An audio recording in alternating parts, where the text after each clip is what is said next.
Usted está en El Radar, en Blue Radio.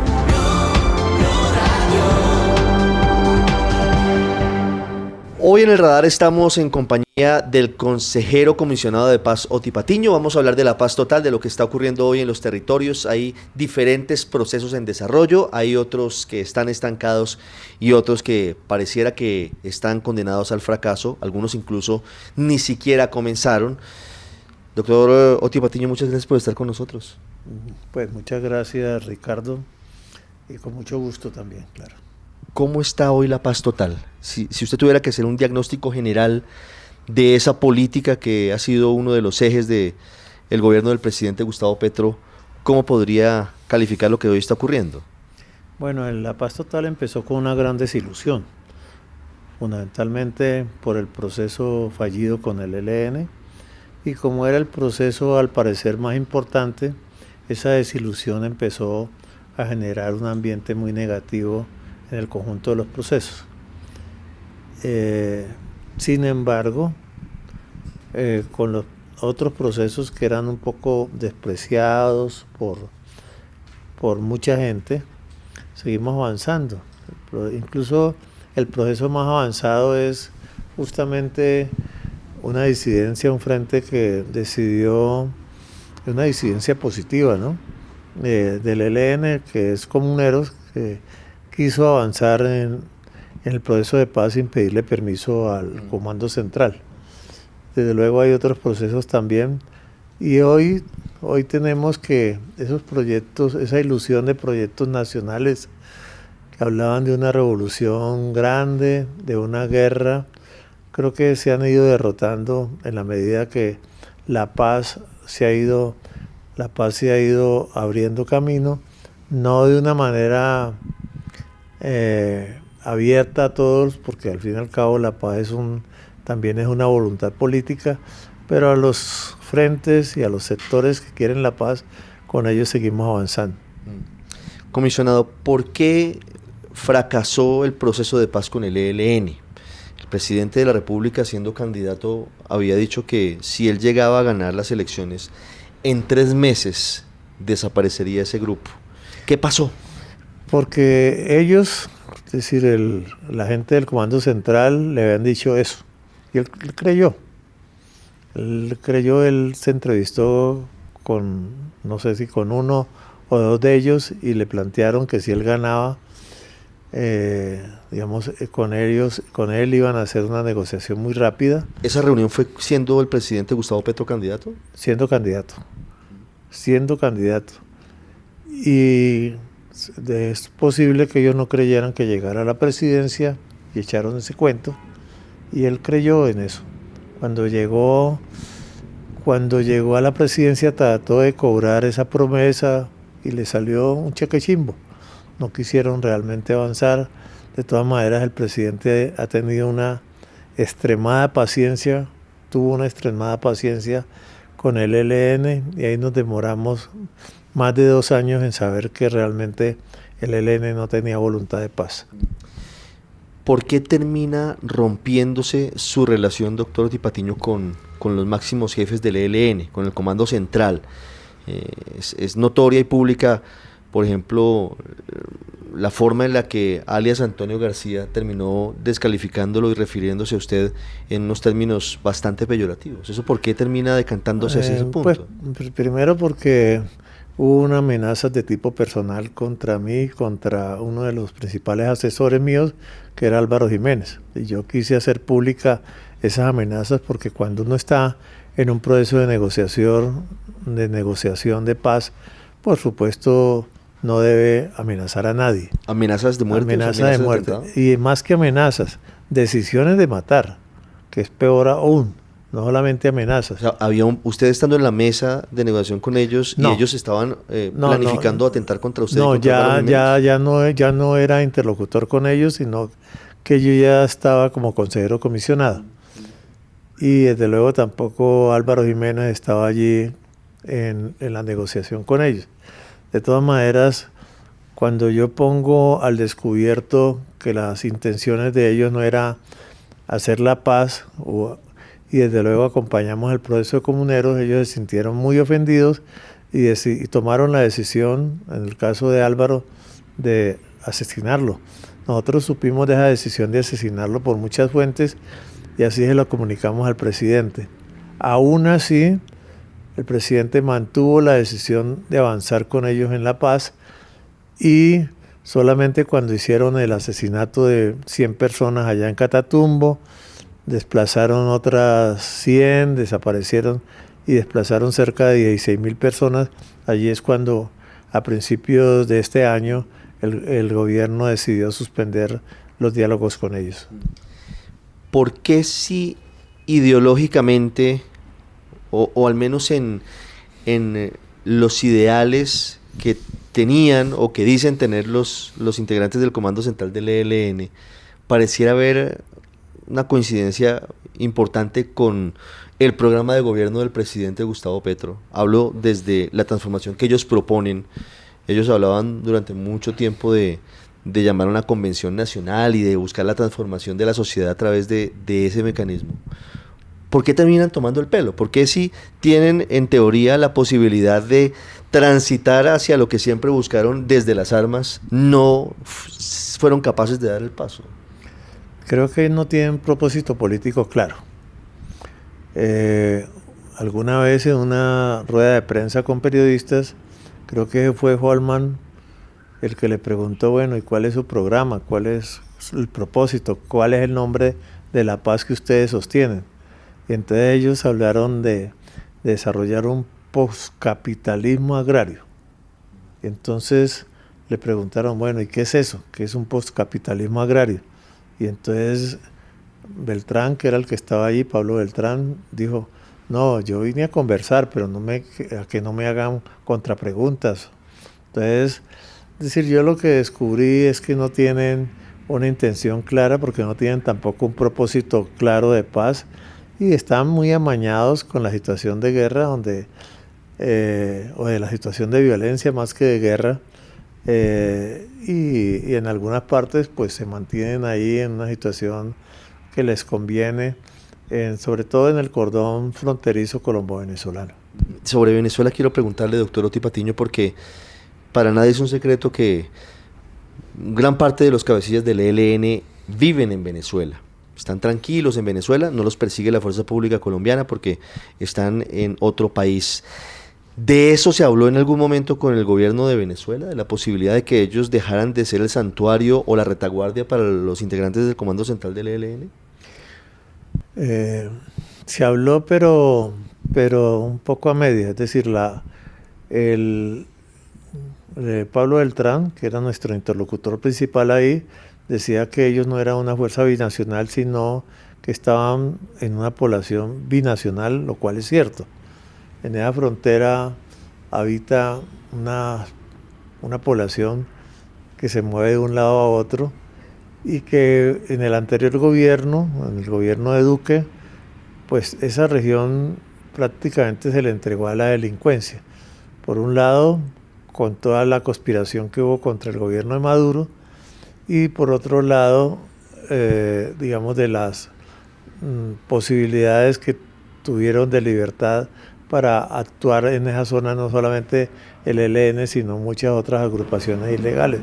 De tal manera que el llamado que hay ahora, que está tratando de hacer el gobierno del presidente Petro, es un llamado a generar un acuerdo de Estado, no de gobiernos, porque este gobierno no reconoce la legitimidad del gobierno de Maduro, pero sí, digamos, tiene en cuenta que hay un Estado al otro lado cuya legitimidad de gobierno no es clara, pero aún así este gobierno no va a emprender una guerra o una conspiración como lo hizo Maduro, no lo hizo Duque, perdón, en el gobierno anterior, ni tampoco va a ser un bloqueo, sino que además en esos bloqueos lo que sufre es la economía, que afecta a la población y desde luego afecta también a las empresas que hacen exportaciones hacia Venezuela.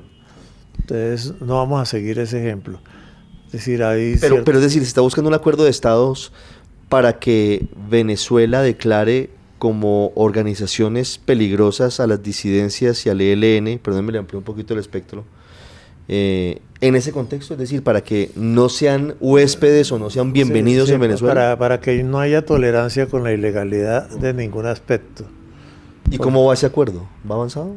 Yo creo que sí, incluso ellos han hecho incautaciones importantes de cocaína, allí las han declarado, han hecho muestras de eso.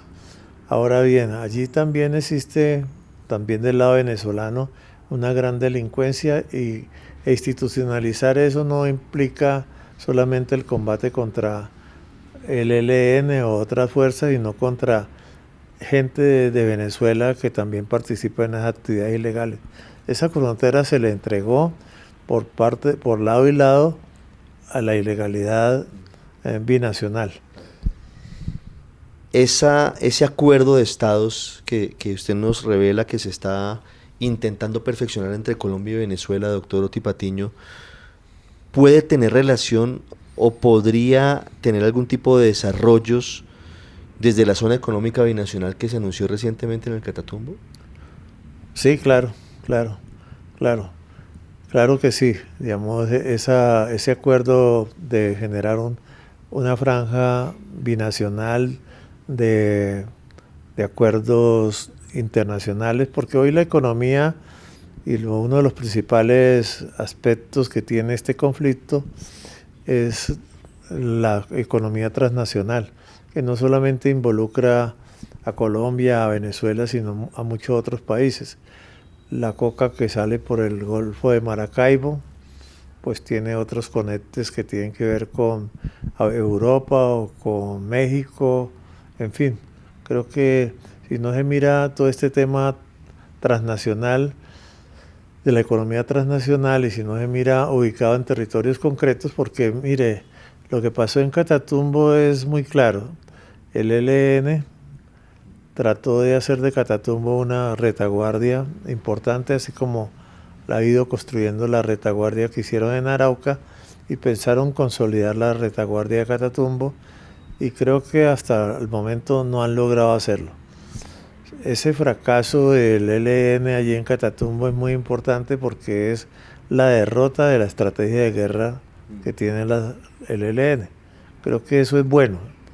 Nosotros hemos venido a través de la paz, no necesariamente de las armas, nosotros hemos ido derrotando la estrategia de guerras totales que han planteado, que en principio plantearon las disidencias. Segunda Marquetalia fue una estrategia de guerra total, como fue la estrategia del Estado Mayor Conjunto de la FARC bajo el mando de Gentil Duarte.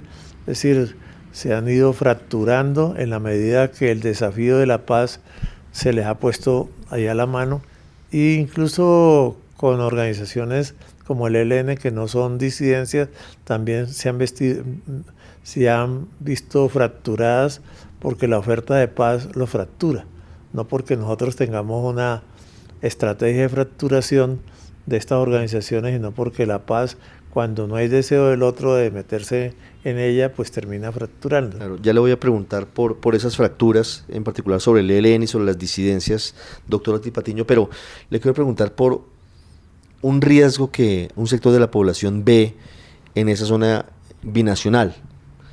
El ELN evidentemente ya es una guerrilla binacional, incluso puede tener más presencia en Venezuela que en Colombia en algunas partes, en el arco minero, por ejemplo.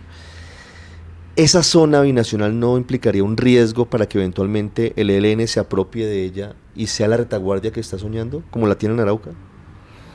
Pues es un riesgo fundamentalmente para Venezuela.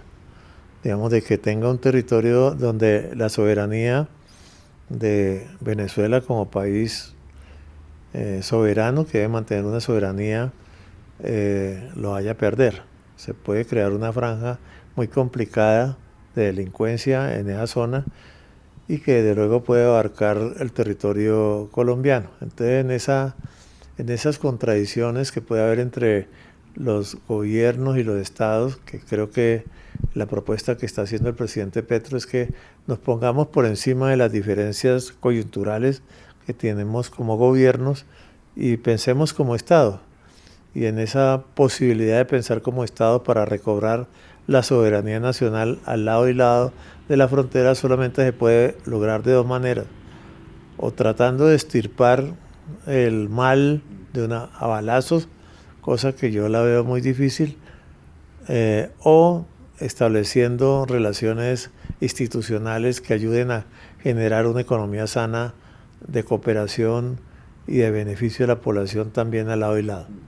Hablemos de las fracturas, hablemos del Frente Comuneros del Sur, que seguramente es el proceso que está más avanzado. ¿En qué está hoy? Hablemos de la entrega de armas, de la destrucción de armas que está proyectada y de los cabecillas. Bueno, ahí el Frente Comuneros, sí, indudablemente, es que el Frente Comuneros empezó a dar señales de paz prácticamente desde enero de 2023. Y nosotros nos demoramos bastante tiempo en tratar de que no se fracturaran, no se dividieran ellos del ELN. Nosotros les comunicamos que ellos tenían una intención de paz y les comunicamos al COSE, pues al Comando Central, y a través de la delegación nuestra, y finalmente eso terminó en una tensión tan fuerte entre la delegación del ELN en la mesa de negociación y ese frente, que terminó separándose. El Frente Comuneros decidió ya no usar el nombre ELN, sino Frente Comuneros, y ahí empezó, digamos, ya un proceso independientemente con ellos.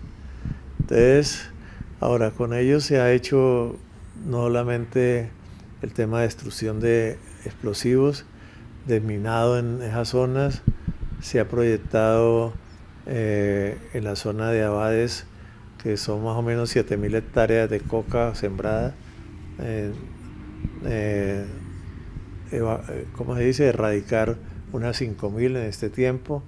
Se ha proyectado también crear una zona de ubicación temporal de ellos en una zona más pequeña que no comprende los 7 municipios en los cuales se está trabajando, y creo que sobre ellos se está avanzando. Igualmente se hizo un taller por parte de la Dirección Nacional de Reincorporación para que se miren ellos cómo va a ser su proceso de reincorporación a la vida civil.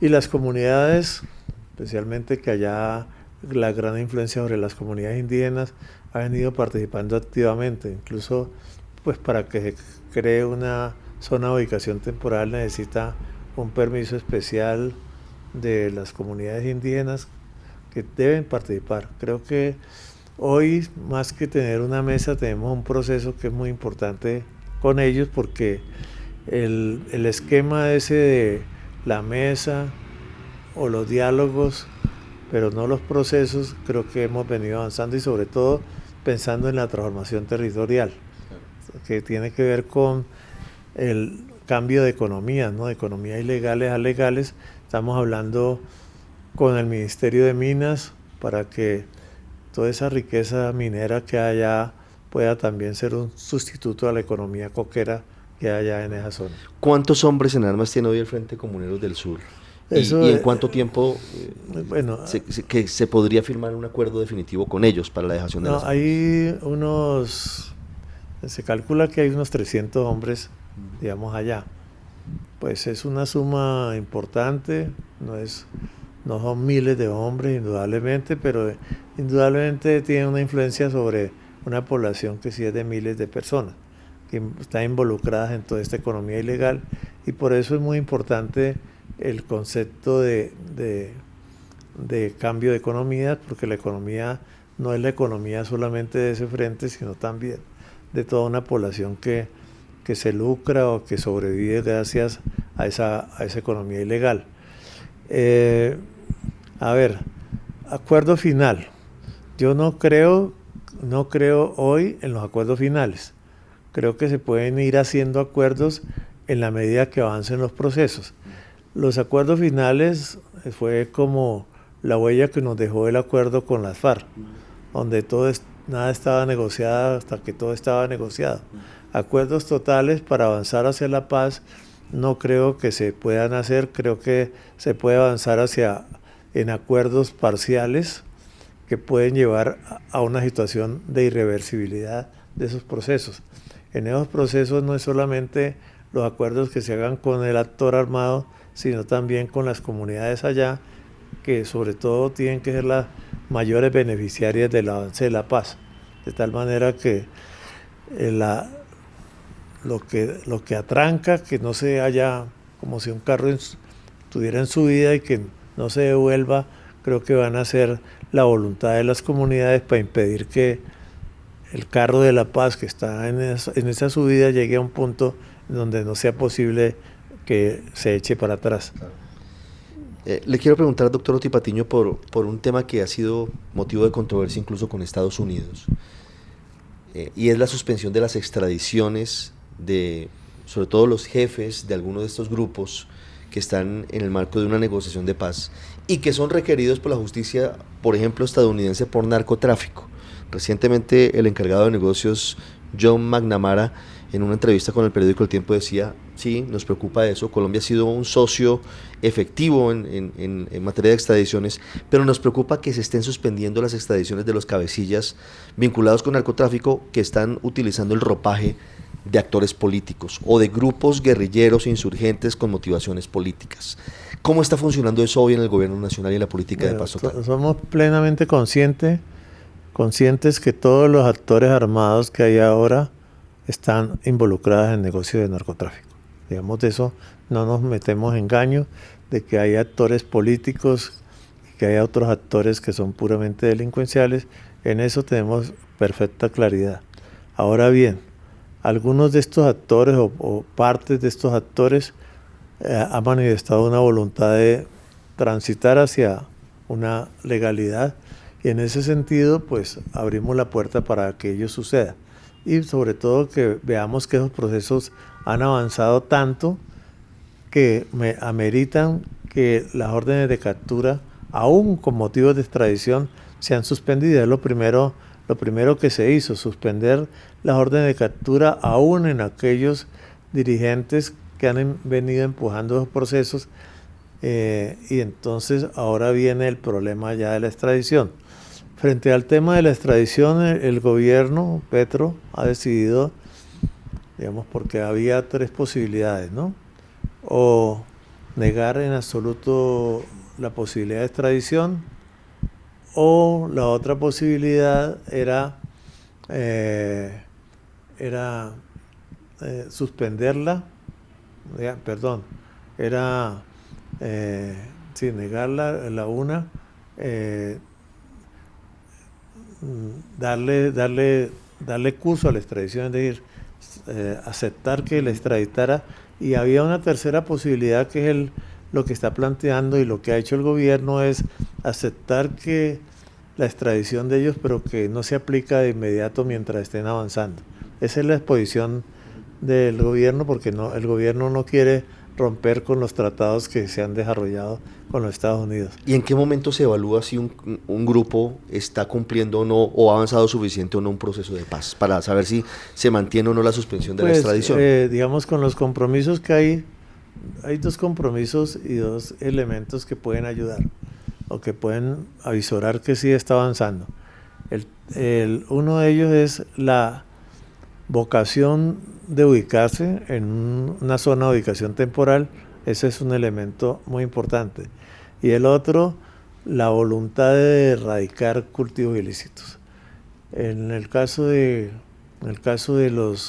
la Coordinadora Nacional Ejército Bolivariano, ellos han decidido o han planteado la posibilidad de erradicar en Nariño 15.000 hectáreas, otro tanto en el lado del Putumayo, y acá en la zona de Abades, Nariño, los comuneros han hablado de 5.000, de 7.000 hectáreas.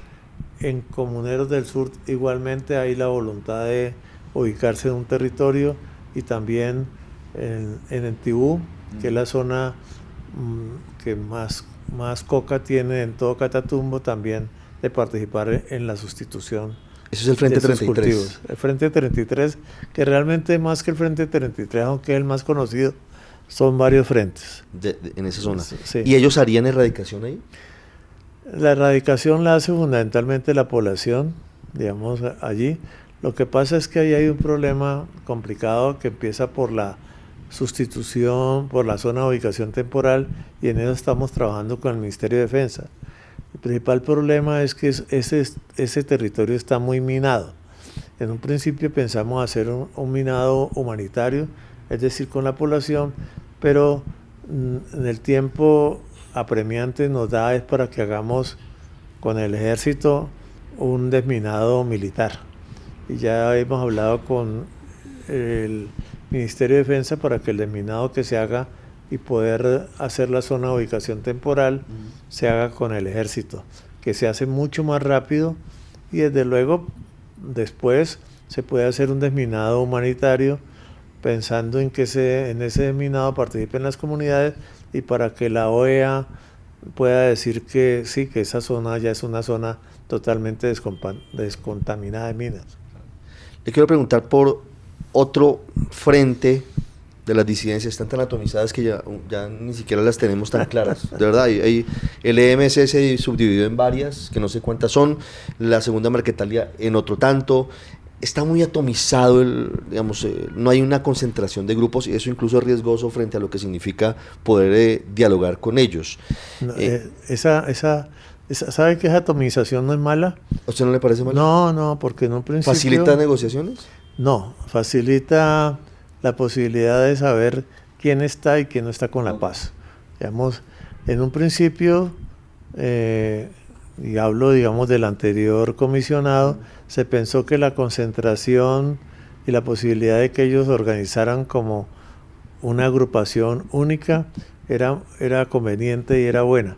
Sin embargo, lo que hemos percibido es que estas agrupaciones, al contrario, mientras mantengan un proyecto revolucionario en el sentido de un cambio total en el sistema político y económico colombiano, entonces van a marchar a un ritmo que no se compadece con un gobierno que es reformista, como es, que procura el cambio, pero lo procura por la vía pacífica. Ellos mantienen un ideario de hacer unos cambios que yo todavía no sé cuáles son. Algunos hablan de socialismo, y desde luego pues nosotros no estamos como gobierno, no estamos con el acabar con el capitalismo, digamos, creemos en un capitalismo mucho más humano, pero no pretendemos crear un gobierno socialista en Colombia. Creemos en una serie de cambios que posibiliten de que se derrote el capitalismo perverso que es el neoliberalismo, pero no estamos y menos en un capitalismo, en un socialismo de Estado. Creo que hay nuevas rutas que estamos buscando, que estamos encontrando y que pensamos hacerlo con las comunidades, y ese tema nos ha llevado a que el tema territorial es un elemento, y el tema de la vocación real que tienen los distintos componentes de estos grupos también es muy importante, de tal manera que ahí hacen explosión los grupos. Y ya no se trata de un solo grupo que tiene un solo ideario, con el cual sería teóricamente más fácil negociar que con los fragmentos que es en el grupo. Hay que hacer un trabajo alto de depuración. Creo que es la principal ayuda que estamos haciendo al cumplimiento de los acuerdos de 2016, porque desde luego esa crítica armada que hay con relación a los acuerdos de 2016 es uno de los principales obstáculos para su cumplimiento.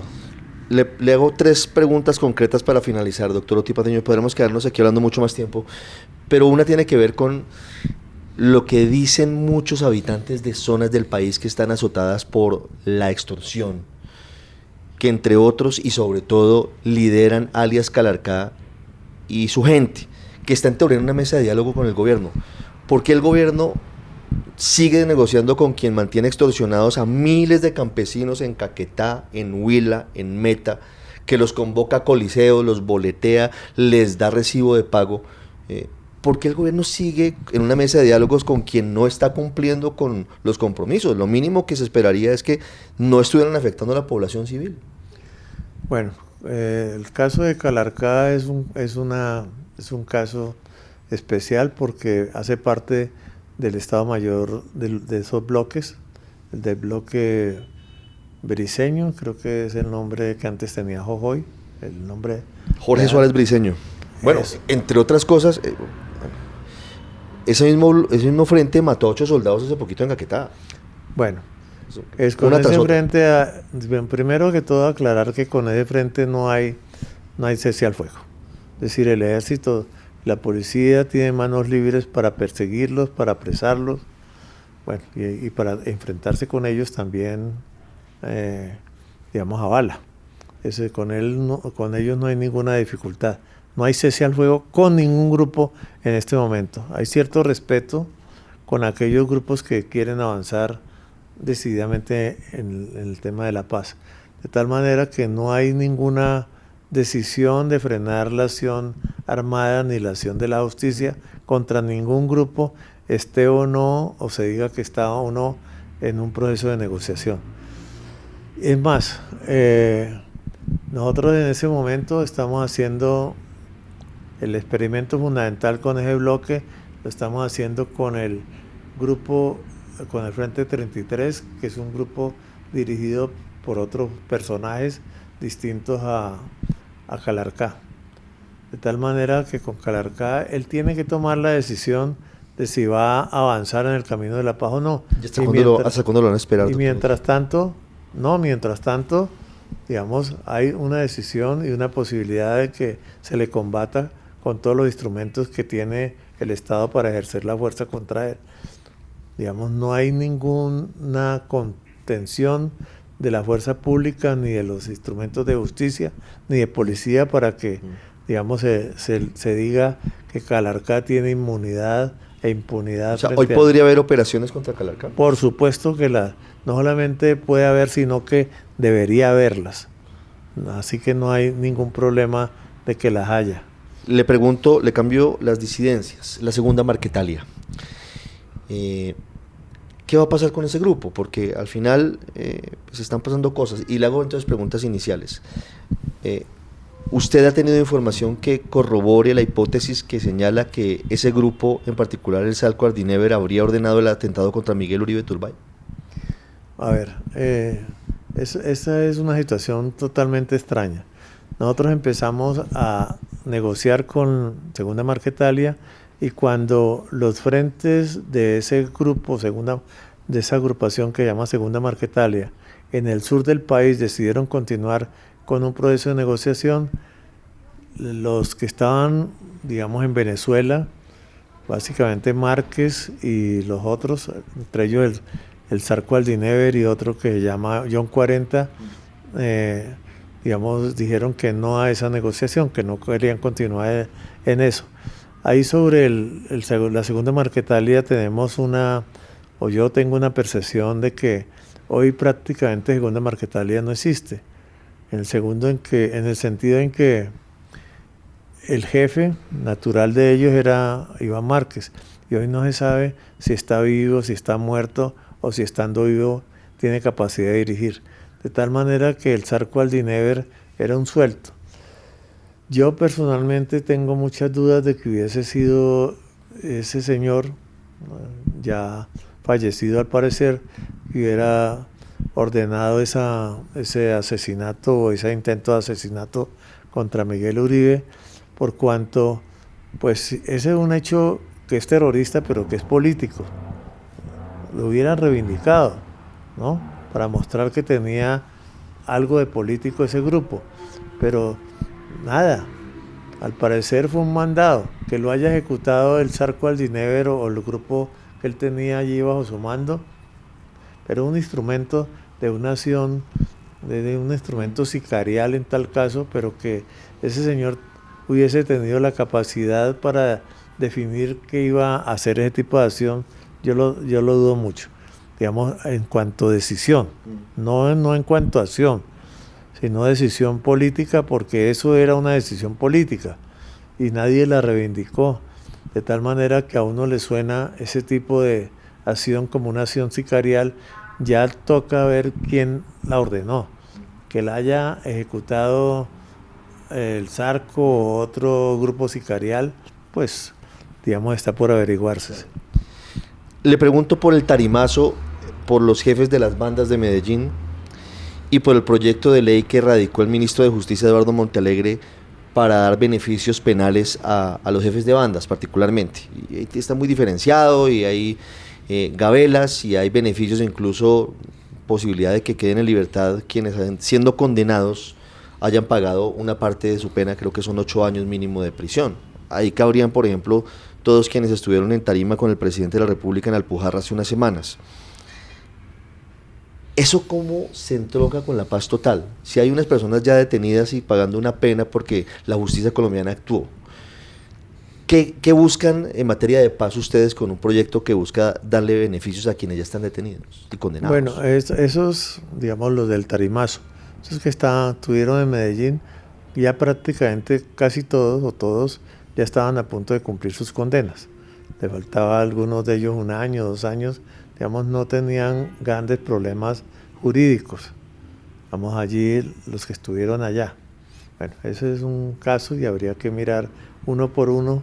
Y desde luego me parece que la intención en Medellín, esa era la intención, a veces las intenciones no se visualizan como deberían hacerse, era más que todo el trabajo que se ha hecho para que las bandas de Medellín, que todavía son una huella que dejó el narcotráfico, primero con Pablo Escobar, con Don Berna, es una ciudad que fue muy golpeada por una cultura narca allá en Medellín y todavía subsiste. Y esa decisión de salirse de toda esa cultura y todo ese accionar de bandas frente a los cuales está cansada la población, creo que digamos debió ser lo que se debió visibilizar más. Ahora bien, en cuanto al proyecto de justicia que radicó el ministro de Justicia, pues yo pienso de que ese proyecto debió consultarse más, tal como lo dije en su momento, pero ya que existe, pues hay que mirar y confrontarlo con los distintos actores nacionales para ver cómo se le puede sacar adelante, porque el tiempo para sacar un proyecto que puede beneficiar sobre todo a la gente, no hablemos de los actores armados, porque eso no se puede negociar. Un proyecto de esta naturaleza tiene que pensar en el beneficio que tenga la población con respecto a disminuir la violencia, a desescalar la violencia, sobre todo en los sectores urbanos del país. Y le hago la última pregunta, doctor Oti Patiño, consejero comisionado de paz. ¿Qué le responde usted? Usted heredó el chicharrón, porque usted llegó a la consejería después de la gestión de Danilo Rueda, que daría para otro programa. Pero quiero preguntarle por algo en particular. ¿Qué le responde usted, teniendo la experiencia del chicharrón en el que está montado, a quienes dicen que la paz total fracasó? Ese es el camino, o sea, ese pareciera ser el destino de la paz total cuando sea el 7 de agosto del 26, ¿o usted cree que todavía existe la posibilidad de que no sea juzgada tan fuertemente? No, yo creo que esta paz sigue avanzando. En la medida que logremos generar procesos irreversibles, digamos, tenemos todavía el espejo del proceso con las FARC, proceso 2016, en el cual se hizo un acuerdo final donde nada estaba, ¿cómo se dice? Nada está acordado hasta que todo está acordado. Exactamente, todavía estamos con la ilusión de acuerdos finales.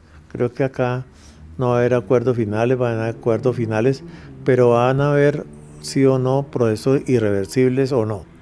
En esa irreversibilidad es que hay que medir todo este proceso de la paz total, y esos procesos irreversibles van a mirarse en cuanto sean procesos que beneficien la población en todos los territorios. Hoy tenemos cerca de 10, 11 procesos, 6 en sectores urbanos.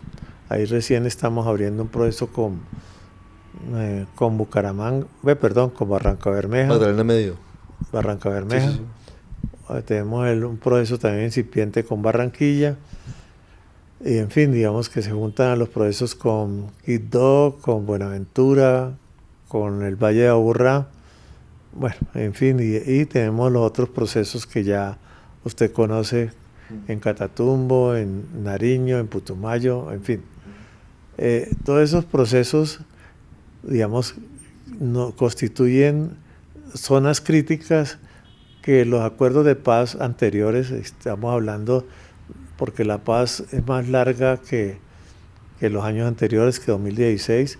Yo soy producto también de un proceso de paz que se instauró en el 1990. Y que ¿Cuánto duró ese proceso, el del M-19? Un año. Pero fíjese que al año fracasó y lo tuvieron que venir a salvar mediante un acuerdo político allí con los precandidatos liberales, porque el gobierno de ese entonces, o el Estado de ese entonces, era un Estado fallido. No podía ni combatir a los narcos ni hacer la paz con las guerrillas. Ese fue ese tema de ese tiempo. Por eso abrió las puertas a una constituyente, ¿no? Un Estado fallido. Cuando hay un Estado fallido es necesaria una constituyente, cosa que yo creo que hoy no hay espacio mucho para una constituyente, pero eso es otra Eso nos queda para el otro programa, con la labor de su antecesor. Yo creo que tenemos mucha tela de donde cortar. Sí, debemos algo para después. Sí. Pero, para concretarlo, ¿la paz total va a ser un fracaso al final? ¿Usted cree que habrá procesos irreversibles en camino para el próximo gobierno? No, va a haber procesos irreversibles, y yo creo que la paz total es un camino, no es un punto de llegada. Porque, no sé, el presidente Petro, incluso cuando se le nombró como la paz total, él prefería hablar de la paz integral.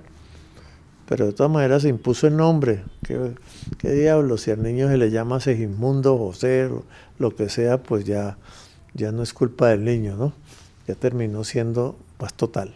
Entonces, creo que, digamos, dentro de ese concepto de paz total, hay que darle contenidos y hay que hablar de que lo que importa hoy es crear procesos irreversibles, y estamos tratando de hacerlos en todos los sitios donde abrimos procesos. No queremos abrir ningún proceso, incluso algunos procesos están en exploración. Barranca Bermeja, por ejemplo. Si ellos no están dispuestos en este tiempo a avanzar hacia un camino irreversible, cerramos ese proceso. En todos los procesos que estamos desarrollando, si no hay una voluntad de llegar a un punto de no retorno, no vamos a avanzar, cerramos ese proceso y no nos desgastamos. Pues ahí está, es el consejero comisionado de paz, Oti Patiño, con nosotros. Este sábado en el radar. Doctor Patiño, muchas gracias por estos minutos. Bueno, Ricardo, interesante charla, ha sido usted muy amable. Bueno, usted muy amable, Ricardo. Una pausa y regresamos al radar. Usted está en El Radar, en Blue Radio.